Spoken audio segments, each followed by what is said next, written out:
पुराणानाम् आलयं करुणालयं नमामि भगवत्पादं शङ्करं लोकशङ्करं शङ्करं शङ्कराचार्यं केशवं बादरायणं सूत्रभाष्यकृतौ वन्दे भगवन्तौ पुनः पुनः।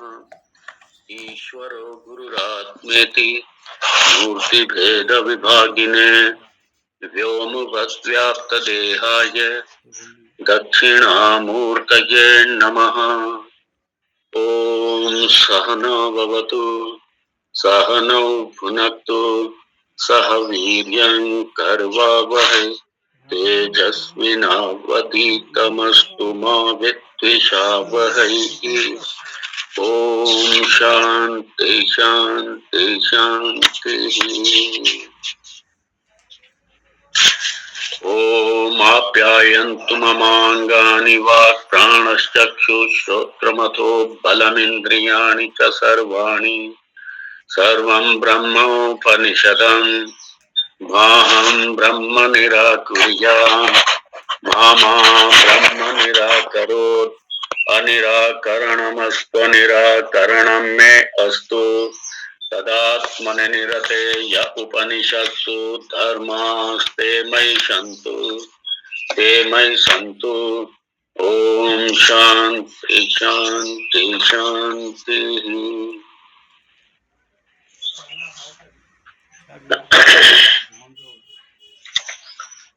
मंत्र तीसरा।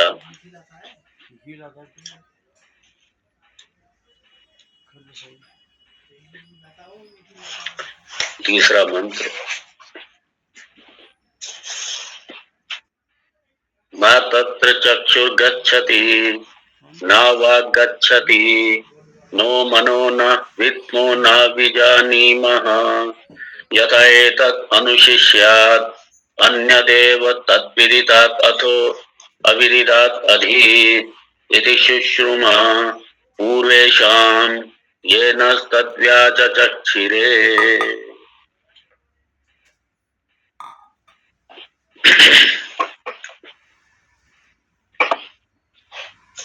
ये तीसरा मंत्र।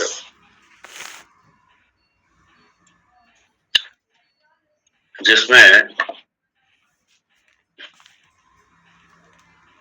आत्मा का निरूपण किया या ब्रह्म का निरूपण किया।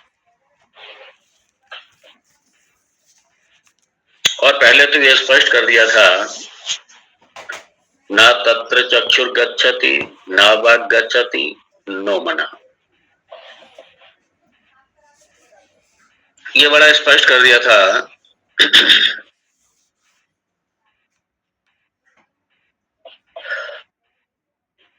कि हमारा जो सूक्ष्म शरीर है, हमारी ज्ञानेंद्रियां, हमारी कर्मेंद्रियां, हमारा प्राण, पंचविध प्राण और अंतःकरण चतुष्टय, ये सारे उस आत्मा को या उस ब्रह्म को ऑब्जेक्टिफाई नहीं कर सकते। दूसरे शब्दों में हमारे पास जितने प्रमाण हैं, हमारे पास जो प्रमाण हैं वो सारे के सारे जगत को जानने के लिए, ब्रह्म को जानने के लिए नहीं। और ये अब मैं प्रमाणों को व्याख्या नहीं करूंगा, आप जानते हैं, सिर्फ नाम उल्लेख कर दूं उनका। प्रत्यक्ष प्रमाण, अनुमान प्रमाण और उसके बाद में उपमान प्रमाण, अर्थापत्ति, अनुपलब्धि, ये हमारे पास में जो प्रमाण हैं, इन प्रमाणों से हम नहीं जान सकते। दूसरे शब्दों में हम विज्ञान से भी नहीं जान सकते, विज्ञान का विषय नहीं है। विज्ञान से हम नहीं जान सकते, अपनी स्वयं की इमेजिनेशन से नहीं जान सकते। क्यों नहीं जान सकते? क्योंकि वो जिससे हम जानना चाह रहे हैं, जो हमारे पास प्रमाण है, इन सबका वो अधिष्ठान है, वो मन का भी मन है, वो चक्षु की चक्षु है, वो सारे ज्ञानेंद्रियों का अधिष्ठान होने से, उनका कारण होने से, उनके द्वारा नहीं जाना जा सकता। इसलिए यहाँ पे ये जो कहा था, तत् विदितात् अथो अविदितात् अधि, अविदितात् अधि मतलब वो अव्यक्त से भी परे, अव्यक्त से अन्य है, और विदित मतलब व्यक्त, तो व्यक्त अव्यक्त वो दोनों से बिल्कुल परे है। और विदित मतलब क्या? कार्य, और अविदित मतलब कारण। तो वो कार्य कारण दोनों से परे है। ये हम लोग खूब विस्तार से कई दिन से देख रहे हैं इसको। मैं सिर्फ हल्का सा उसको लिंक लेकर के चल रहा हूं बस।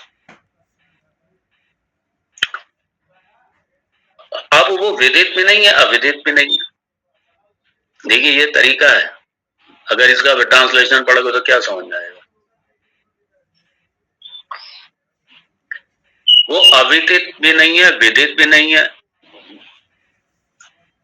अर्थात वो कार्य रूप से ये पिंड भी नहीं है, जो ये देह दिखाई दे रहा है ये भी नहीं है वो, और ब्रह्मांड रूप से सारा जो जगत सामने दिखाई दे रहा है वो दोनों नहीं है। तो अब वो ठंडे ज्यादा हो जाएगा 19 में। अब चूंकि ये क्या है, वो हमारा अपना आपा है, और चूंकि ब्रह्म इनका कारण है, सच्चिदानंद ब्रह्म इनका कारण है, और वो ब्रह्म कहीं बैठा नहीं हुआ है, वो कहीं बैठा नहीं हुआ। तो चूंकि वो कहीं बैठा नहीं हुआ है, इसलिए वो क्या है, सच्चिदानंद ब्रह्म है। और हम लोगों ने देखा जो सच्चिदानंद ये लक्षण आत्मा में भी घटते हैं, ब्रह्म में घटते हैं।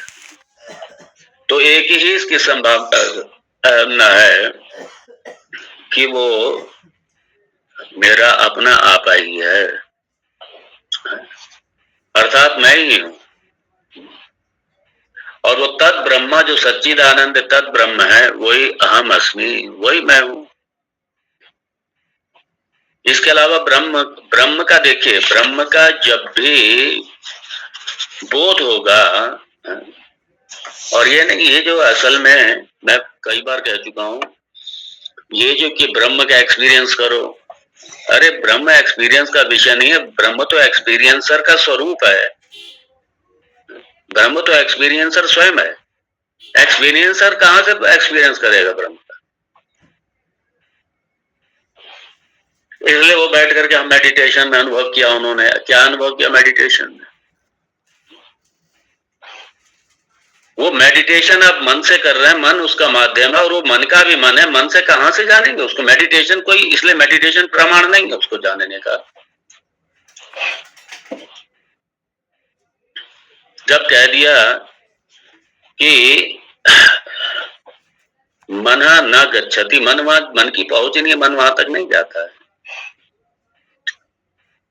और मेडिटेशन आप मन से कर रहे हैं, तो मन से अगर आप कुछ भी जानेंगे, वो जगत जड़ वस्तु के बारे में जानेंगे, ब्रह्म के बारे में नहीं जानेंगे। इसलिए ध्यान में यदि कुछ आपने अनुभव किया, नीली लाइट पीली लाइट, एकदम शांति का आपने अनुभव किया, बिल्कुल विचार शून्य का अनुभव किया आपने, तो जो विचार शून्य का आपने अनुभव किया, वो तो आपने ऑब्जेक्टिफाई कर रहे हैं ना, उस स्थिति को, उस अवस्था को आपने ऑब्जेक्टिफाई किया, वो भी ब्रह्म थोड़ी है।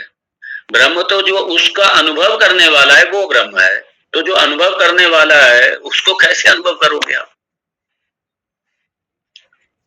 जो अनुभव करने वाला है, यहाँ पे अगर जीव दृष्टि से ले, अहम, तो अहम का भी वह अधिष्ठान है, तो कैसे आप उसको करोगे?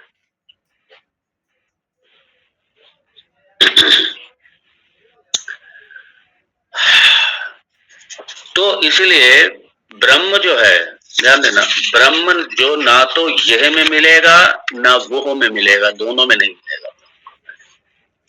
ब्रह्म जब भी मिलेगा तो मेरे मैं में मिलेगा, और ब्रह्म की उपलब्धि का, ब्रह्म को जानने का कोई दूसरा स्थान ही नहीं। तो ना ब्रह्म ये में मिलेगा, ना ब्रह्म वो में मिलेगा। इसलिए यहाँ पे इसको स्पष्ट, ना तत्र चक्षुर गच्छति, क्योंकि जो ज्ञानेंद्रियां हैं इनका विषय ये जगत है, और तत्र मतलब जगत, ये यहाँ पे ब्रह्म। ना तत्र चक्षुर गच्छति, और ये चक्षु कहाँ जाएगा? इस जगत में जाएगा। तो इस जगत में अगर आप ब्रह्म को ढूंढेंगे तो ब्रह्म नहीं मिलेगा इस जगत में। इस जगत में ब्रह्म मिलने वाला नहीं है, क्योंकि ये जगत यह में आता है। इसलिए जो ये आत्मा के लिए जो मैं का जो प्रयोग होता है, वो सिर्फ अगर मैं का जब आप मैं को आप घटाएंगे तो मैं का अधिष्ठान रूप से सिर्फ आत्मा ही निकलेगा, और इसलिए मैं जो है वो आत्मा के लिए ही आता है। और मैं का ना तो द्विवचन है ना बहुवचन है, वो सिंगुलर ही है। बाकी सारे द्विवचन बहुवचन सब हो जाएंगे। ये वो तुम, ये सबके, ये जितने प्रोनाउन है सबके द्विवचन बहुवचन सब हो जाएंगे। मैं का ना द्विवचन होगा ना बहुवचन होगा, मैं का मैं ही रहता है।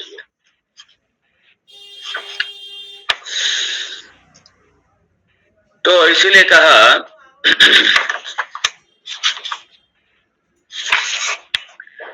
कि जो ब्रह्म है, इसलिए ये ब्रह्म ये में नहीं है, वो में नहीं है। इसकी जो उपलब्धि स्थान है, जो इसका बोध स्थान है, वो सिर्फ मैं ही। अब सवाल ये कि मैं को कैसे जानोगे? और इसलिए मैं को जानने के लिए ही वेदांत है। मैं को जानने के लिए वेदांत है। तो इसलिए परमात्मा यदि ढूंढना है तो ना ये में मत ढूंढो, ना वो में ढूंढो।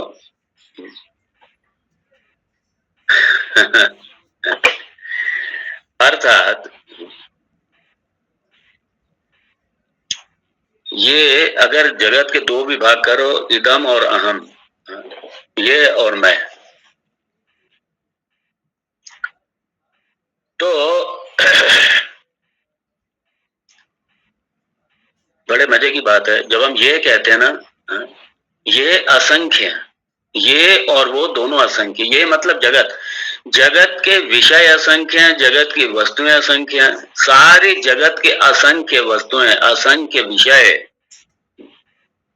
असंख्य व्यक्ति, असंख्य परिस्थिति, असंख्य स्थान, असंख्य, ये सारे के सारे बदलते रहते हैं। ये सारे के सारे बदलते रहते हैं। अपनी चित्त वृत्ति का अवलोकन कीजिए। अपने चित्त में, अपने मन में ये सारे विषय बदलते रहते हैं, सारे सब बदलते रहते हैं, और बदलते रहते हैं ये सारे। और एक अवस्था ऐसी आती जब ये चले भी जाते हैं, आपकी निद्रावस्था में सब चले भी जाते हैं।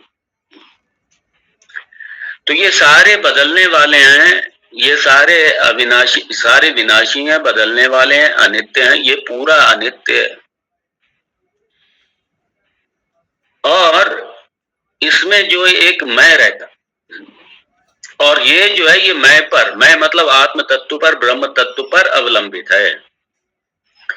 इस सारे जगत का जो अधिष्ठान है वो मैं है, वो आत्म तत्व से, ब्रह्म तत्व से वो मैं है। और अगर मैं है, अगर ब्रह्म है तो ये सब है, और ब्रह्म नहीं है तो ये भी नहीं है। ये सब जी ये सारे चले जाते हैं। और इसलिए परमात्मा को ढूंढना है तो उसी मैं में ढूंढना पड़ेगा, क्योंकि आत्म रूप से मैं कहीं नहीं जाता। मैं तीनों अवस्थाओं में रहता हूं, जागृत में रहता हूं, स्वप्न में रहता हूं, सुषुप्ति में रहता हूं, तीनों में रहता हूं। जागृत है तो मैं हूं, स्वप्न है तो मैं हूं, जागृत स्वप्न दोनों नहीं है, सुषुप्ति है तो मैं हूं। और सुषुप्ति में सबका लोप हो जाता है, कोई नहीं बचता, लेकिन मैं बचता हूं वहां पे। वो सत्ता, वो आत्म तत्व तो ये रहता ही है वहां पे। इसलिए ये जो अविनाशी वस्तु है, अविनाशी वस्तु वो अविनाशी में ही रहेगी, अचल वस्तु अचल में रहेगी। परमार्थ सत्ता जो है वो परमार्थ में ही मिलेगी, इसीलिए परमार्थ सत्ता इस परमार्थ में ही मिलेगी, इसलिए इस जगत में इसको मत ढूंढो, सिंपल। और कल हम लोगों ने भाष्य के द्वारा देखा था, भाष्य में भगवान शंकराचार्य जी ने बड़ा स्पष्ट किया था, मैं उसको रिपीट नहीं करूंगा। और क्योंकि ये जो भगवान ने जो कहा था, यत् विदितम तत् अल्पम मर्त्यम दुखात्मकम, ये संसार को बड़े सुंदर तरीके से भगवान ने ये चार सिर्फ शब्दों में परिभाषित कर दिया था। यत् विदितम, जो ये दिखाई दे रहा, जो व्यक्त है सारा जगत, ये सारा क्या है? अल्प है ये सारा। और इसलिए क्या है? ये मर्त्यम, ये सारा मरने वाला है, ये सब विनाशी है, मरने वाला, मरणशील है सब। और इसलिए क्या है? दुखात्मकम, ये दुखात्मकम। इसलिए यदि ब्रह्म को पाना है तो ये जगत में कभी नहीं मिलेगा, कभी मिलेगा ही नहीं, ढूंढने से भी नहीं। और ये जो हमारी ज्ञानेंद्रियां हैं, हमारे पास जो प्रमाण जितने भी हैं, वो सारे जगत में, जगत को ढूंढने के लिए, जगत को पाने के लिए है, वो ब्रह्म को पाने के लिए नहीं है। इसलिए इन इंद्रियों से हम उस ब्रह्म तत्व को नहीं जान सकते, नहीं पा सकते। ये बड़ा स्पष्ट किया था।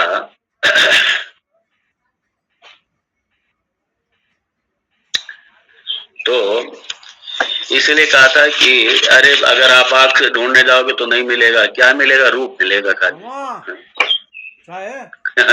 कान से जाओगे क्या मिलेगा? शब्द मिलेगा, परमात्मा नहीं मिलेगा। ऐसे त्वचा से ढूंढने जाओगे तो स्पर्श मिलेगा, परमार्थ वस्तु ब्रह्म नहीं मिलेगा।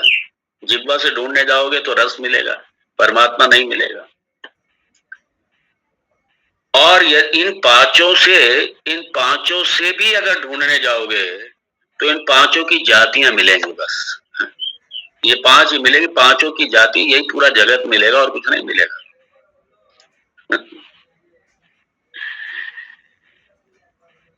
और पांचों निद्रा में शांत उसमें चले जाएंगे तो कुछ नहीं मिलेगा फिर। लेकिन ये पांचों, देख बड़े मजे की बात है, इसको जरा समझिए। ये पांचों विषय, ये एक एक इंद्रियों से एक एक विषय मिलेगा, ध्यान देना।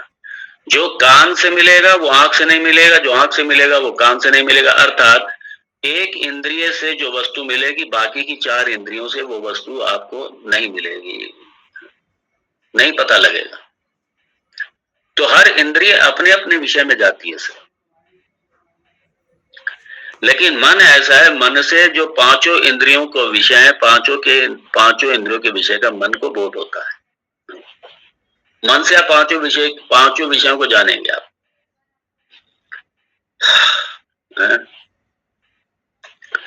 अब सवाल यह है,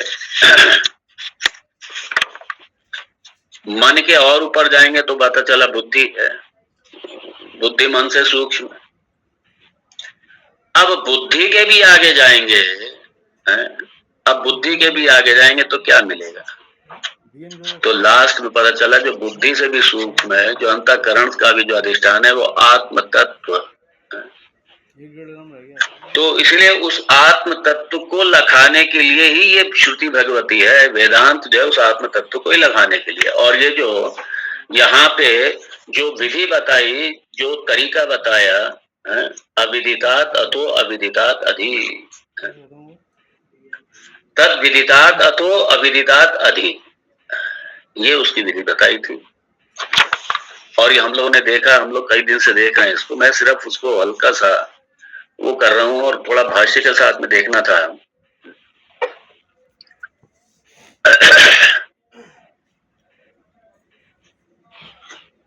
और ये भी कहा कि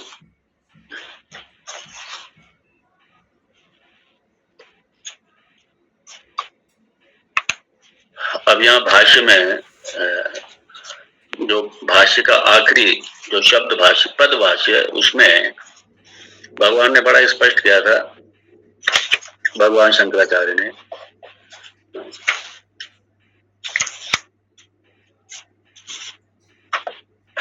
एवं सर्वात्मनः सर्व विशेष रहितस्य चिन्मात्र ज्योतिषः ब्रह्मत्व प्रतिपादकस्य वाक्यार्थस्य आचार्योपदेश परंपराया प्राप्तम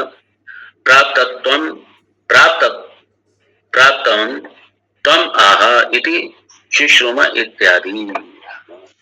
इसलिए यहाँ पे बड़ा स्पष्ट किया कि अब ये बताएगा कौन, तो ये बताएंगे आचार्य बताएंगे, गुरुजन बताएंगे।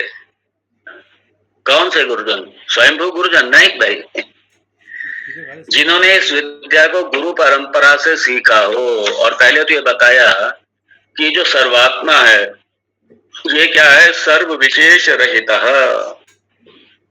सर्व विशेष रहित, सारे विशेषणों से रहित, अर्थात ये निर्गुण है, निराकार है,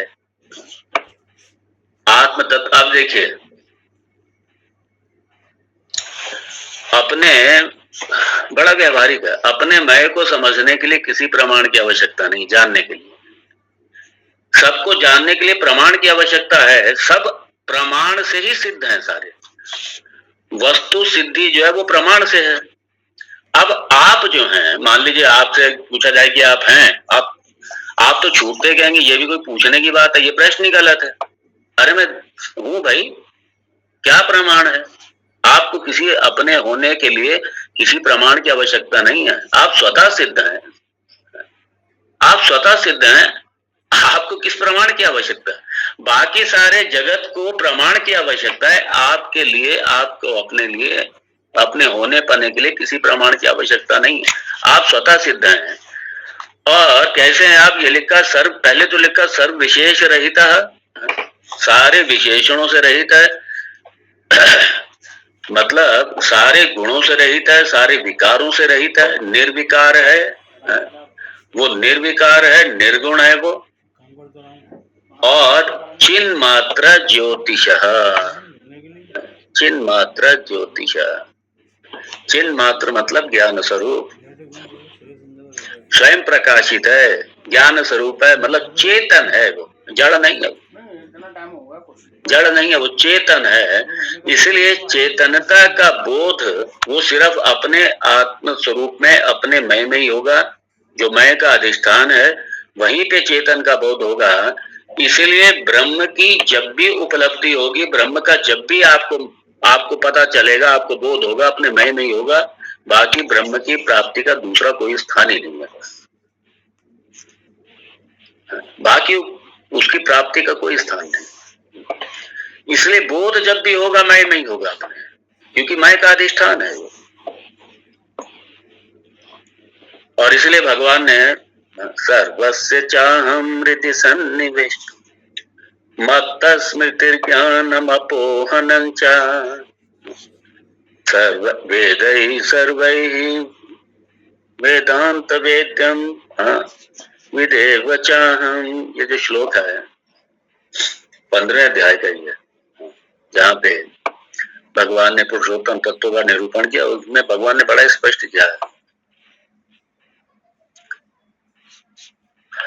और ये कहाँ पे, इसलिए ज्योति स्वरूप है वो आत्म स्वरूप है। इसलिए भगवान तो कहते हैं मैं तो यार, मैं तो आप में ही, मैं सारे प्राणियों के आत्म रूप से हूं, मैं सबके, इस जगत के अधिष्ठान रूप से हूं मैं। इसलिए दुनिया का एक कण भी ऐसा नहीं है जहां ब्रह्म ना हो। क्यों? सब कुछ ब्रह्म ही है, तो फिर ब्रह्म के अतिरिक्त तो कुछ है ही नहीं। वेदांत तो कहता है ये जगत है ही नहीं भाई, ये जगत तो हमें अज्ञानवश जगत दिखाई दे रहा है। इसलिए जब तक अज्ञान है तब तक जगत है, ज्ञान रहने के बाद फिर ब्रह्म रहेगा, जगत रहता ही नहीं। जैसे रस्सी पे सांप दिखाई दे रहा है, भ्रांति या रस्सी पे सांप दिखाई दे रहा है, तो सर्प कब तक दिखाई देगा? जब तक कि हम प्रकाश में उसको ढंग से रस्सी को ना देखें। अब वहां पे सर्प ना था, ना है, ना रहेगा, लेकिन अंधकार में हमें वो जो सर्प दिखाई दे रही है हमको, इसीलिए हम भयभीत हैं। और जहां प्रकाश आया सर्प चला गया। सर्प चला नहीं गया, हमारे जो अज्ञान का पर्दा पड़ा था वो हट गया। सर्प न था, न है, न रहेगा। ऐसे ही जब तक अज्ञान है तभी तक संसार है। जहां ये बोध हुआ ब्रह्म का कि ये सारे अधिष्ठान रूप से ब्रह्म ही है, एक है पर ही सारा जगत अवलंबित है, उस है सत्ता पर ही सारा है सत्ता पर ही अवलंबित है और दूसरा कुछ है ही नहीं। तो फिर क्या बचा? ब्रह्म ही तो बचा। इसलिए जगत मिथ्या ब्रह्म सत्य। और ब्रह्म कहाँ है? ब्रह्म वो मैं ही हूं ब्रह्म, भाई दूसरा कोई ब्रह्म थोड़ी है कहीं बैठा हुआ। इसलिए सारी उपाधियों से अपना तालमेल तोड़ना पड़ेगा, सारी उपाधियों से। और इसलिए साफ कह दिया चिन्मात्र ज्योतिषः, चिन्मात्र ज्योतिषः। और तो ब्रह्म प्रतिपादकस्य वाक्यर्थस्य, जो ब्रह्म का प्रतिपादन करने वाले, ब्रह्म को प्रतिपादन करने वाले, ब्रह्म को दिखाने वाले जो वाक्य हैं, कौन से वाक्य? जो वेदांत के वाक्य हैं, जो महावाक्य हैं। और ये आगे और कह दिया, बड़ा स्पष्ट कह दिया इसको, अपने आप नहीं, आचार्योपदेश परंपरया प्राप्तम।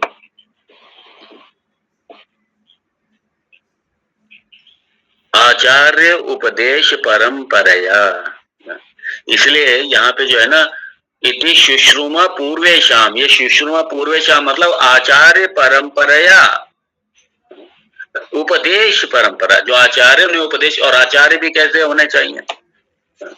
अपने आप लेकर के पढ़ने वाले नहीं, जिन्होंने इस विद्या को, इस अपने वेदांत की परंपरा से जो भगवान के द्वारा ज्ञान दिया गया, उस ज्ञान को अपने गुरुजनों के चरणों में बैठ करके सीखा हो, उन जो ब्रह्मवेत्ता महापुरुष हैं उनके चरणों में बैठ करके सीखने वाले ऐसे जो हमारे गुरुजन हैं, उनकी उस परंपरा से सीखा गया ज्ञान, श्रवण परंपरा से, इसलिए है शुश्रूमा। शुश्रूमा इसीलिए है, श्रवण मनन निधिध्यासन, यही इसकी प्रक्रिया यही है। तो और उससे जो ज्ञान है, यहाँ पे बड़ा स्पष्ट लिखा, ब्रह्मचार्य एवं आचार्य उपदेश परंपराया एव अधिगंतव्यम। ये बड़ा स्पष्ट, ये अंडरलाइन कर लेना चाहिए इनको।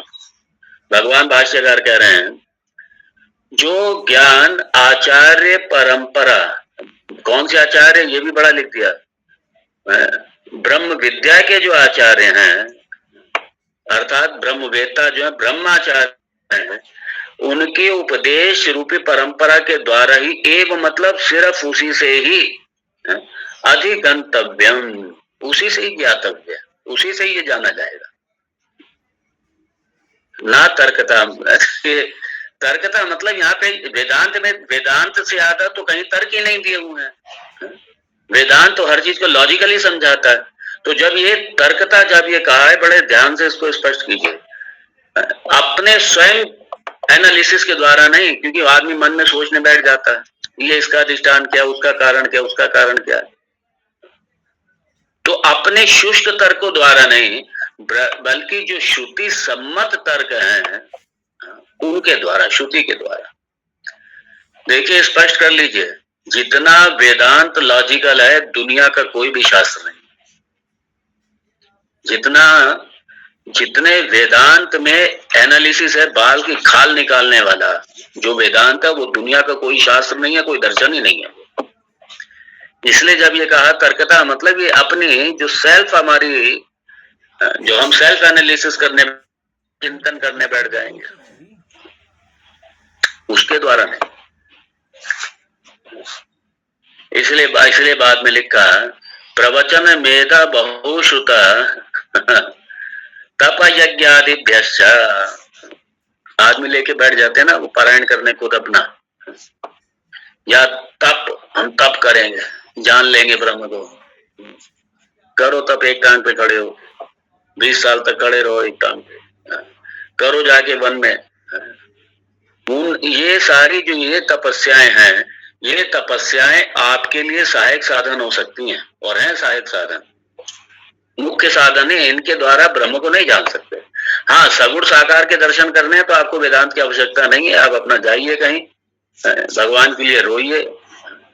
और जैसे भक्त भगवान का दर्शन करना चाहते हैं, भगवान का सगुण साकार का दर्शन करना चाहते हैं, किए हैं सबने साकार के दर्शन भक्तों ने। अगर उस तरीके से चाहते हैं तो ठीक है, आप भी छोड़िए फिर वेदांत, आप जाइए वहां पे करिए, आपको भी भगवान दर्शन देंगे अगर आप पे प्रसन्न हो जाएंगे आपकी तपस्या से। लेकिन उससे कोई मुक्ति थोड़ी है, उससे तो वो तत्वता जानना नहीं है। वो तो आपने एक, जैसे एक शरीर किसी, हम लोग का आपस में एक दूसरे का देखा, ऐसे अपने शरीर का, भगवान का आपने एक शरीर देख लिया। बस ये है, भगवान का एक दिव्य शरीर है, भगवान ने अपनी इच्छा से देह को धारण किया, हमने अपनी इच्छा से धारण नहीं किया, हम तो कर्मवशात देह मिली है हमको तो। और भगवान, चूंकि भगवान का कर्मवशात थोड़ी देह है, भगवान तो जब इच्छा होगी कोई भी रूप धारण कर लेंगे भगवान तो। जब जिस भगवान ने, परमात्मा ने पूरे जगत के नाम रूप को धारण किया हुआ है, सारे नाम रूप ही उसी भगवान के, वो एक नाम रूप और धारण कर लेगा अपने भक्त के लिए, 1000 नाम रूप धारण कर ले, 1,00,000 नाम रूप धारण कर लेगा। लेकिन वो सारा जड़ वस्तु को आपने देखा, वो आपने उपाधि को देखा, जो निरुपाधिक ईश्वर है उसको थोड़ी आप देखा। उसको तो वेदांत के द्वारा ही जाना जाएगा, उसको तो ज्ञान के द्वारा, वेदांत के द्वारा जाना जाएगा। ये विद्या उसी की विद्या है। और वो तत्व कैसा है, ये व्यक्त में नहीं है, अव्यक्त में नहीं है, वो दोनों का अधिष्ठान जो आत्म तत्व है, जो आत्मा है, वो है ब्रह्म। तो वो आपका अपना आपा ही है। तो इसलिए ये यहाँ पे बहुत बड़ा कंफ्यूजन है, बहुत बड़ा कंफ्यूजन। ये नॉन वेदांतिक जिन्होंने परंपरा से सीखा नहीं है, उनके सामने ये बड़ा कंफ्यूजन आता है। अब चूंकि उसमें बहुश्रुत, देखिए वेदांत भी आप इसी बुद्धि से ही सीखेंगे। इसलिए जो ये कहते हैं बुद्धि में लॉक लगा के बैठो, वेदांत कहां से सीखेंगे आप? वेदांत तो बुद्धि की एक एक नसें खोलती है। वेदांत तो एक एक चिंतन का, स्वयं चिंतन का नहीं, जितना लॉजिकल बाल की खाल निकालना, ये सारा आप बुद्धि में ही तो ग्रहण करेंगे। ये सारा आप ज्ञान कहाँ से समझ रहे हैं?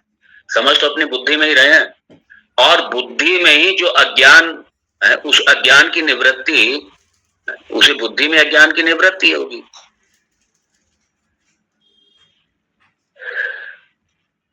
तो अपनी मतलब मेधा यहाँ पे स्वयं की मेधा से है, अपनी बुद्धि से, मतलब शास्त्र के अलावा अपनी चिंतन से, आप अपने चिंतन से, अपनी बुद्धि से उसको नहीं पा सकते। ये है, आप अपने स्वयं अध्ययन से, स्वयं चिंतन से, स्वयं बुद्धि से नहीं पा सकते, नहीं जान सकते उसको।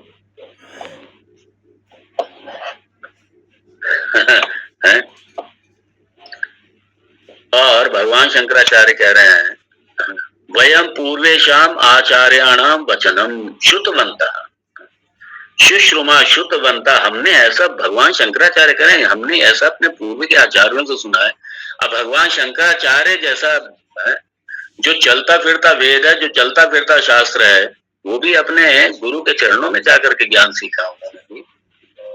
केरल से आए ओंकारेश्वर मध्य प्रदेश में, और वहां अपने गुरु जी के चरणों में 4 साल बैठ करके ये विद्या सीखी है सारी। और वही इसलिए कह रहे हैं, शुश्रुमा श्रुतवन्तः, हमने ये सुना है। क्या सुना है हमने? पूर्वेशाम आचार्याणाम वचनम, हमने अपने पूर्व के आचार्य जो हमारे गुरुजन हैं, उनके उनके वचनों को, और उनके कौन से वचन? ये वेद वचन, ये शास्त्र वचन, ये हमने उनको ये हमने उन वचनों को, शास्त्र को हमने उनसे सुना है ये। और बड़ा स्पष्ट लिखा, न अस्मभ्यम तद ब्रह्म व्याचचक्षिरे। अस्मभ्यम मतलब हमारे लिए, हमको, तद ब्रह्म उस ब्रह्म का, व्याचचक्षिरे उन्होंने हमें उस ब्रह्म का ही व्याख्यान किया, हमें उपदेश किया उस ब्रह्म का, उसका हमें उपदेश किया। अब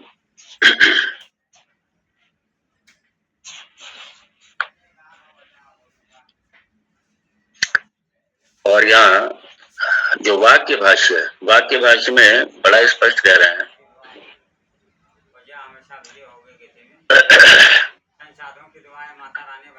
ये न तद ब्रह्म उक्तवन्तः ते नित्यम एव आगमम ब्रह्म प्रतिपादकम व्याख्यातवन्तः। फिर लिखा, ना पुनः स्वबुद्धि प्रभवेण तर्केण उक्तवन्त इति आगम पारंपर्याविच्छेदम दर्शयति विद्यासुतये।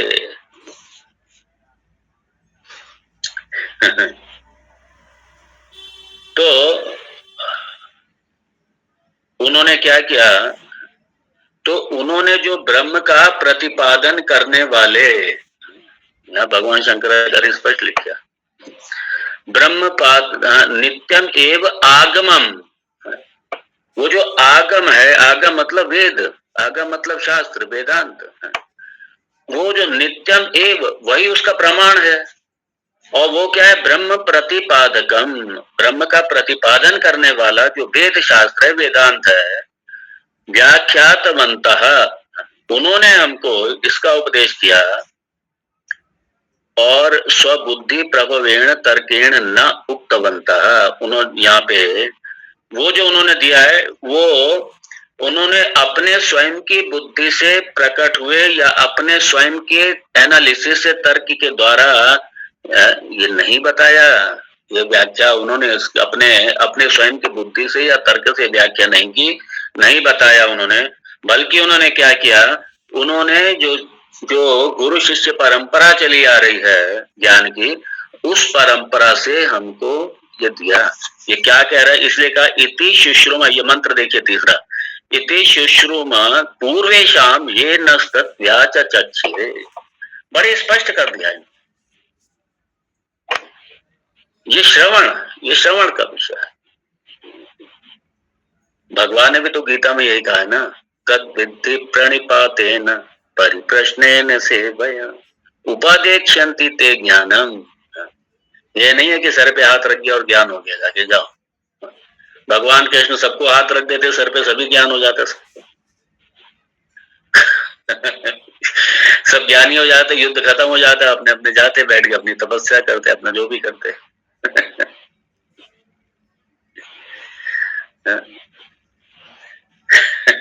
क्योंकि पता नहीं कितने सारे अपने यहाँ, कितने सारे मत और कितने सारे वो चले हैं।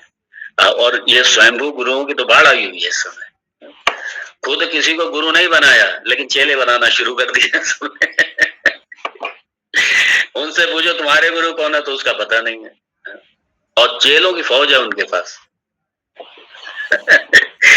बड़ा हंसी आती है। इसलिए कहा ये जो विद्या है, ये अपने गुरुजनों के चरणों में बैठ करके सीखने की है। वो ही बताएंगे ये क्या है ये सब। अब अगले मंत्र का जो संबंध भाष्य, थोड़ा उसको देखते हैं, फिर उसके बाद में इस मंत्र पर जाएंगे, चौथे मंत्र पे।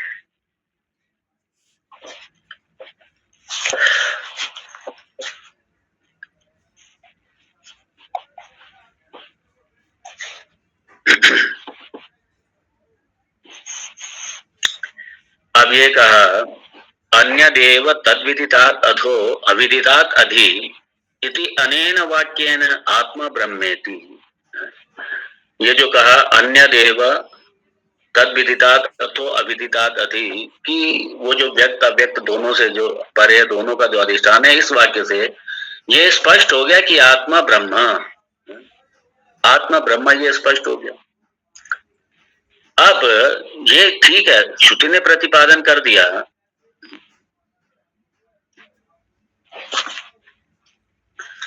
अब यहाँ पे ये प्रश्न है, आशंका है, प्रश्न है, कथम नु आत्मा ब्रह्म। भाई आत्मा आपने कह दिया, ठीक है, श्रुति कह रही है कि आत्मा ब्रह्म। अब सवाल ये कि आत्मा किस प्रकार ब्रह्म है।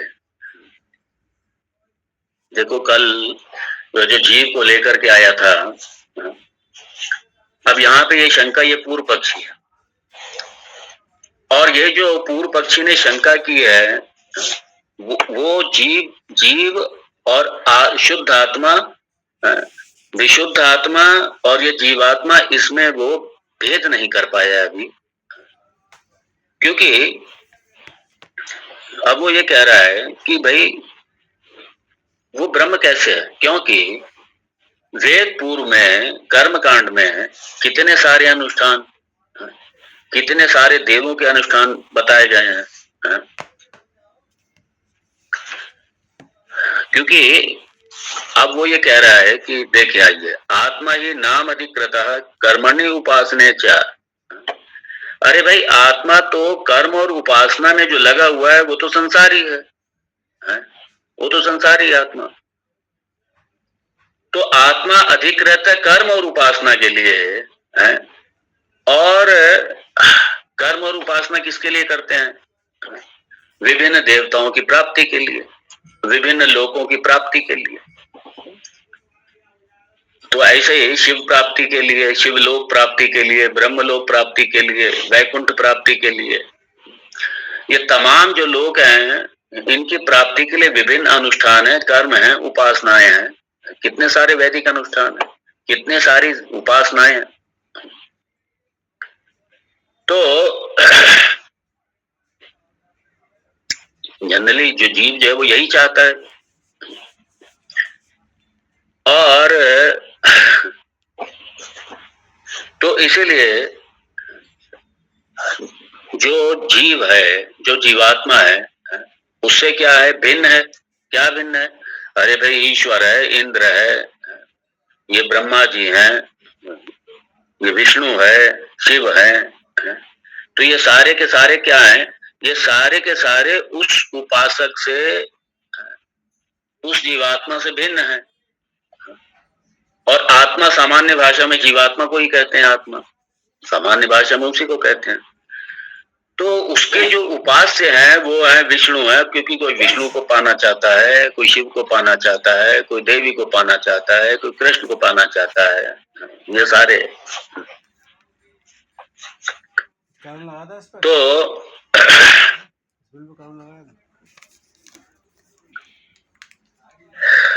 इसलिए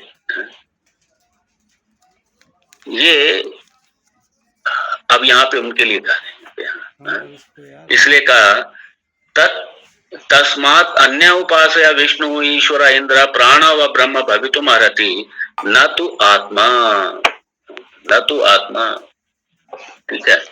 अब उसके बाद में कहा यथा अन्य तार्किका ईश्वरात् अन्य आत्मा इति आचक्षते तथा कर्मिणा अमुम राजाम अमुम यजाम उमम यजेत यजेति अन्य एव देवता उपासते। हाँ, ऐसे बहुत से लोग हैं जो कि मतलब आत्मा को, ईश्वर को एक नहीं मानते। यहाँ पे क्या है, जो द्वैतवादी हैं, ये द्वैतवादियों का है बेटा। क्योंकि वो जो द्वैतवादी हैं वो कहते नहीं नहीं नहीं नहीं, जीव कभी ब्रह्म हो ही नहीं सकता, जीव ब्रह्म नहीं हो सकता, ब्रह्म ब्रह्म रहेगा, जीव जीव रहेगा।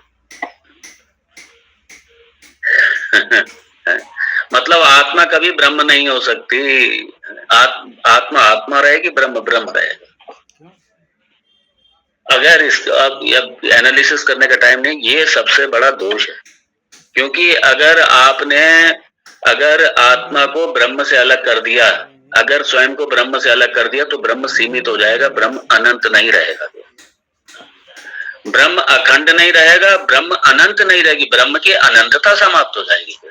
और श्रुति कहती है ब्रह्म अनंत है, श्रुति कहती है कि ब्रह्म अनादि है, और श्रुति कहती है कि ब्रह्म अखंड है, सर्वव्यापी है। तो सारा ये जो है, अगर अपने आप को ब्रह्म से अलग मान लिया और इसी को फाइनल मान लिया तो ब्रह्म सारा दोषमय हो जाएगा, सारी फैलेसिस ब्रह्म में हो जाएंगी सारी। एक तो अनंतता कट जाएगी, पूर्णता कट जाएगी, ब्रह्म की अखंडता कट जाएगी, सब कट जाएगा। तो यहाँ पे जो शंका कर रहे हैं, शंका ये उनकी तरफ से जो कि अद्वैत को नहीं मानने वाले, ब्रह्म को अद्वैत को नहीं मानने वाले हैं। ब्रह्म को तो मानते हैं लेकिन ये अलग मानते हैं बिल्कुल। वो वैकुंठ में बैठा है जाकर, वो शिवलोक में बैठा है, वो वहां बैठा है, वहां बैठा है, और उसको पाने के लिए फलाना अनुष्ठान करो, ये करो, वो सारे कर्म कांड, सारी उपासनाएं हैं।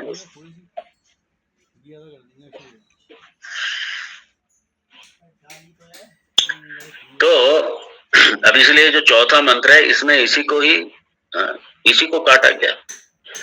सबसे बड़ी समस्या क्या है, ये जितने भी दूसरे मत हैं, अगर वो वेदांत विद्या को सीख लें और वेदांत को समझ लें, सारी समस्या खत्म हो जाएगी। वो वेदांत को क्रिटिसाइज तो करेंगे लेकिन बिना वेदांत को जाने करेंगे, ये भी बड़ी दुर्भाग्य है।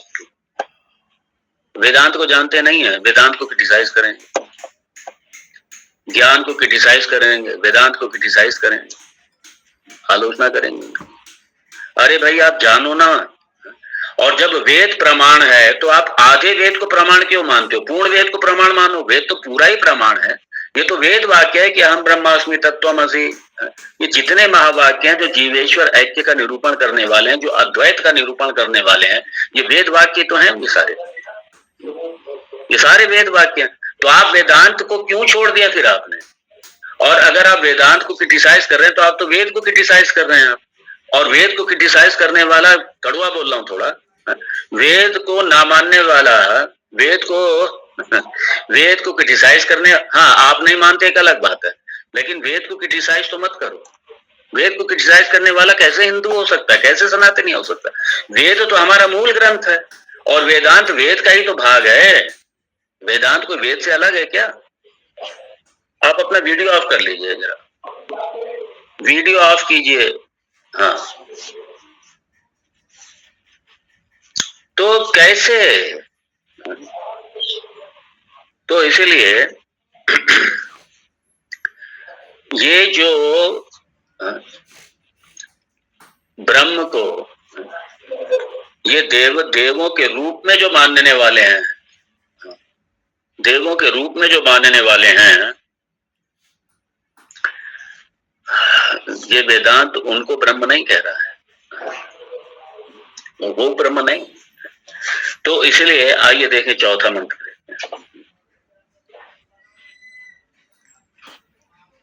यदि किसी को यह आशंका हो, मान लीजिए कि ये सगुण साकार रूप से जो हमारे सारे देव में यही ब्रह्म है, तो ये शंका ना करे, ये ब्रह्म नहीं है।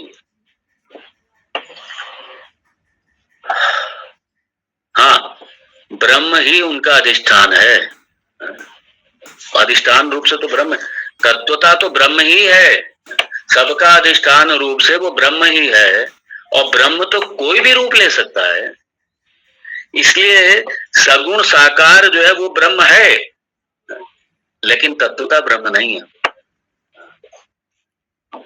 ब्रह्म तो कोई भी रूप ले सकता है, ब्रह्म तो अपने भक्त के लिए कोई भी रूप ले लेगा। ब्रह्म तो नरसिंह अवतार, नरसिंह ले लेगा, नरसिंह बन जाएगा। ब्रह्म तो वराह बन जाएंगे, ब्रह्म तो मत्स्य बन जाएंगे, ब्रह्म तो कुछ भी बन जाएंगे। जो सारा जगत बना हुआ है उसके लिए क्या है, कोई भी रूप ले लेगा। लेकिन यहाँ चूंकि ब्रह्म का स्वरूप क्या है, ब्रह्म का तत्व क्या है, तत्वता ब्रह्म है क्या, ये सच्चिद आनंद ये तत्व क्या है, उसका निरूपण श्रुति भगवती कर रही है, ब्रह्म का निरूपण कर रही है, ना किसी देव का निरूपण नहीं कर रही यहाँ पे श्रुति भगवती। देव उपासना कीजिए, मैं भी पूजा करता हूँ, मैं भी उपासना करता हूँ, मेडिटेशन करता हूँ, सब करता हूँ, आप लोग सब कीजिए, ये हमारा सपोर्ट सिस्टम है। लेकिन ये जो सगुण साकार जिसकी हम पूजा कर रहे हैं, आराधना कर रहे हैं, इसको ब्रह्म मत समझ लेना, ये तत्वतः ब्रह्म नहीं है। जहां इसी को स्पष्ट कर रहे हैं,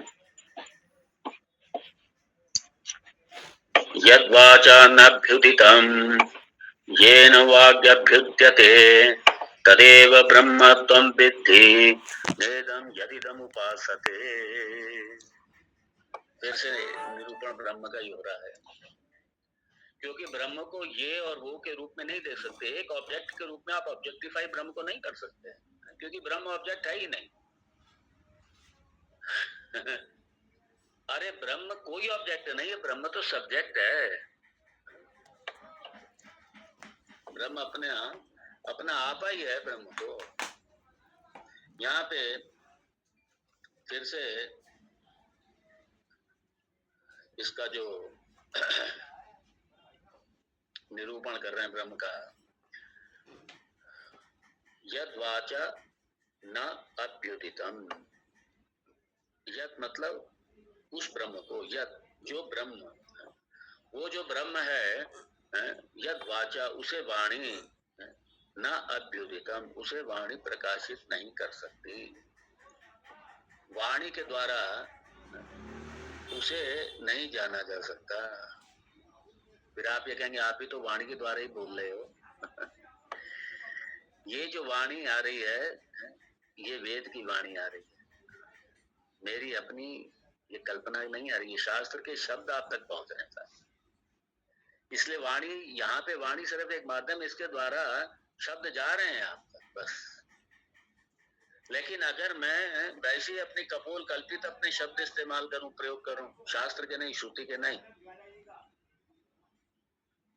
और बड़े मजे की बात है कि ये जो वाणी है, इस अब इसी देखिए यहाँ पे जो कह रहे, जो वाणी प्रकाशित नहीं कर सकती, मतलब कि हम लोग जैसे सामान्यतः जो संसार है, कई बार हम अपने शब्द बोल करके ही किसी वस्तु को दिखाते हैं, अरे देखो वहां वो चीज पड़ी हुई है, तो आपने सुना अपने कानों से और आंखों का प्रयोग किया और आपने जाकर के देख लिया उसको। तो ये जो वाणी है, ध्यान देना, ये जो वाणी है, इसीलिए ये कहा यहाँ पे, ये भगवान भाष्यकार ने इसलिए कहा, यत् चैतन्य मात्र सत्ताकम वाचा वाच इति जिह्वा मूलादिषु अष्टसु स्थानेषु विषक्तम अग्नेय वर्णानाम अभिव्यंजकम करणम। ये यहाँ पे अगर आपने ये जो संस्कृत भाषा अगर आपने देखी होगी पाणिनि की, तो वाणी जो निकलती है, वाणी जो निकलती है, जो शब्द निकलते हैं, जो वाणी है, वाणी के क्या, ये जो 8 इसके वो हैं, इसलिए लिखा अष्टसु स्थानेषु, ये अपने भीतर जो 8 स्थान है ना, वहां से वाणी निकलती है, वहां से प्रकट होती है। जिह्वा मूलम, ये जो शब्द है जिह्वा मूलम है, और कंठ, मूर्धना, दंत, नासिका, ओष्ठ और तालु। तो ये जो वाणी के जो निकलने के स्थान है, ये 8, ये सारे के सारे, ये जो वाणी को अभिव्यक्त करने वाले जो ये सारे जो हमारे स्थान हैं, ये सब क्या है, ये सारे का सारा परिच्छिन्न का, लिमिटेड उसका निरूपण करते हैं। और ये जो निकल रहे हैं, अब यहाँ पे कह रहे हैं यद वाचानाभ्युदितम, और पहले भी कहे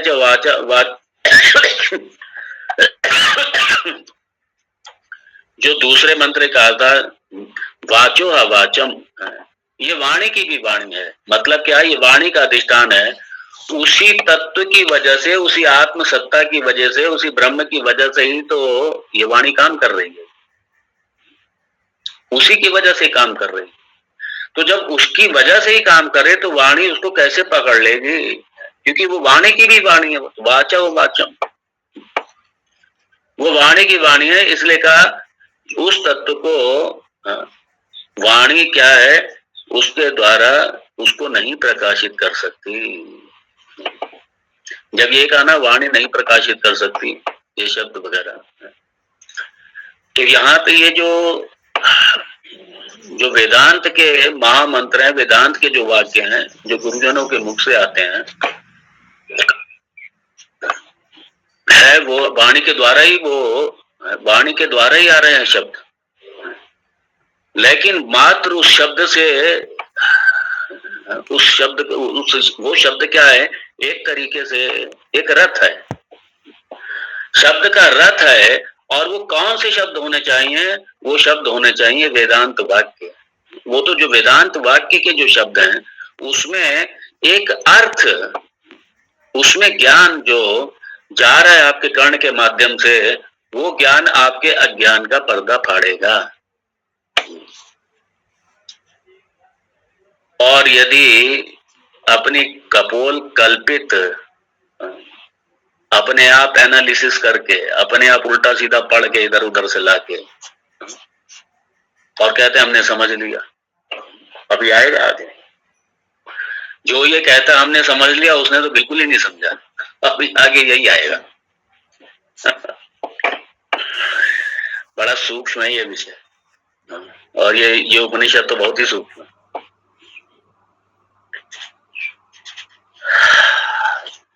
तो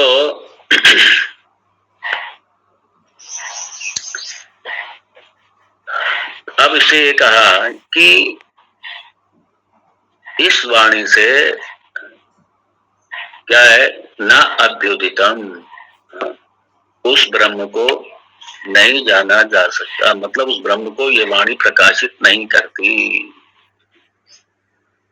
तो कौन सी वाणी प्रकाशित करती है?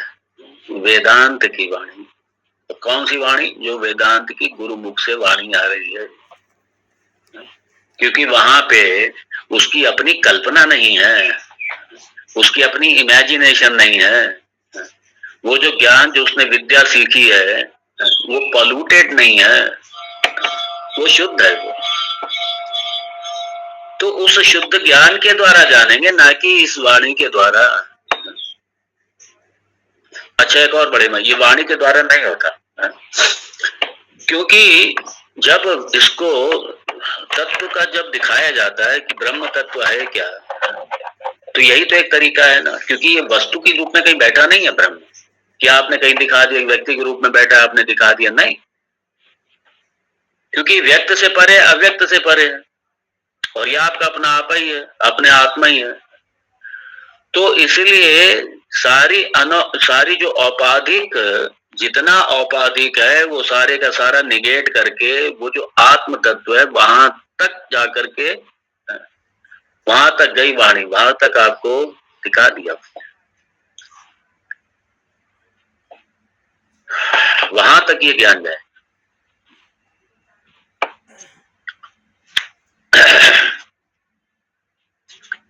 इसको मुझे लगता है कि समय की सीमा है। यहाँ से अभी ये टॉपिक की शुरुआत हुई है, यहाँ से ये चौथे मंत्र की अभी हमने सिर्फ अभी प्रवेश किया है। अभी इसकी भी व्याख्या खूब चलेगी इसकी, और इसको अब देखेंगे कल के सत्र में। ओम तत्सत्। ओम पूर्णमदः पूर्णमिदं पूर्णात् पूर्णमुदच्यते पूर्णस्य पूर्णमादाय पूर्णमेवावशिष्यते। ओम शांति शांति शांति।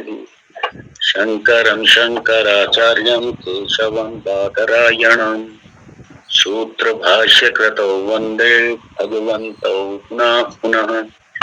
ईश्वरो गुरुरात्मेति मूर्तिभेद विभागिने व्योमवद्व्याप्तदेहाय दक्षिणामूर्तये नमः। ओम शांति शांति शांति। हरि ओम श्री गुरुभ्यो नमः। हरि ओम।